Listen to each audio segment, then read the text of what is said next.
નમસ્કાર, આપ જોઈ રહ્યા છો ઇન્ડિયા ન્યૂઝ ગુજરાત અને હું છું આપની સાથે કોમલ અગ્રવાલ। શરૂઆત કરી મહત્વના સમાચારોથી। સુરેન્દ્રનગરની વાત કરવામાં આવે તો સ્થાનિક સ્વરાજ સંસ્થાઓની ચૂંટણીઓ 2026ને લઈને ચૂંટણી તંત્ર દ્વારા મતગણતરી કેન્દ્રોની યાદી જાહેર કરવામાં આવી છે। કલેક્ટર GH સોલંકીના માર્ગદર્શન હેઠળ તમામ વહીવટી તૈયારીઓ પૂર્ણ કરવામાં આવી છે।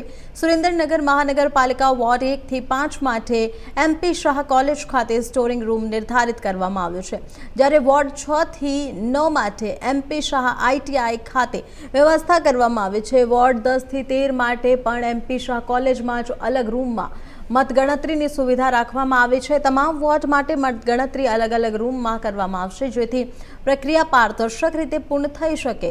થાનગઢ, ધાથરા, લીંબડી, પાટડી અને ચોટીલા નગરપાલિકાઓ માટે પણ અલગ અલગ મતગણતરી કેન્દ્રો જાહેર કરવામાં આવ્યા છે। ચૂંટણી તંત્ર દ્વારા તમામ સંસ્થાઓને સ્ટોરિંગ રૂમ, ડિસ્પેચિંગ, રિસીવિંગ અને મતગણતરીની સંપૂર્ણ વ્યવસ્થા સાથે ચુસ્ત સુરક્ષા સુનિશ્ચિત કરવા સૂચના આપવામાં આવી છે। 26 એપ્રિલ 2026ના રોજ રાજ્ય ચૂંટણી પંચ દ્વારા નક્કી થયા મુજબ ચૂંટણી યોજાઈ રહી છે, ત્યારે મહાનગરપાલિકા, નગરપાલિકાઓ, તાલુકા પંચાયત અને જિલ્લા પંચાયતોની તમામ સીટ માટે ચૂંટણી યોજાનાર છે।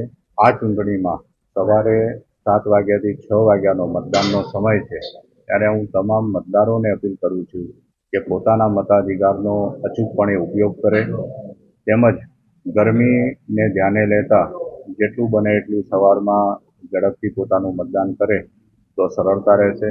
આમ છતાં પણ ગરમીના સમયને ધ્યાને લઈને અમે મતદાન મથકે તમામ વ્યવસ્થાઓ પોલિંગ સ્ટાફ ઉપરાંત આવનાર મતદારો માટે પણ કરી છે। વૃદ્ધ, અશક્ત, મહિલા મતદારો માટે પ્રાયોરિટી ઉપર એમનો મતાધિકારનો ઉપયોગ થઈ શકે એ માટેની પણ સૂચનાઓ આપી છે।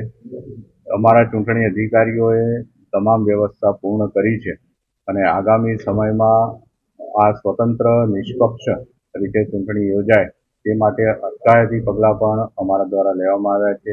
13 જેટલા પાસાના કેસો કર્યા છે, 5 જેટલા તડીપારના કેસો કર્યા છે અને 5,900 ઇસમો સામે અટકાયતી પગલાં પણ લેવામાં આવ્યા છે અને જિલ્લા વહીવટી તંત્ર નિષ્પક્ષ અને સ્વતંત્ર ચૂંટણી યોજાય એ માટે કટિબદ્ધ છે અને એ પ્રમાણે તમામ કાર્યવાહી અત્રેથી કરવામાં આવી રહી છે। મતદાનના દિવસે જે આંકડાઓ છે એ અમારા કંટ્રોલ રૂમ ઉપરાંત પણ જે તે ચૂંટણી અધિકારીના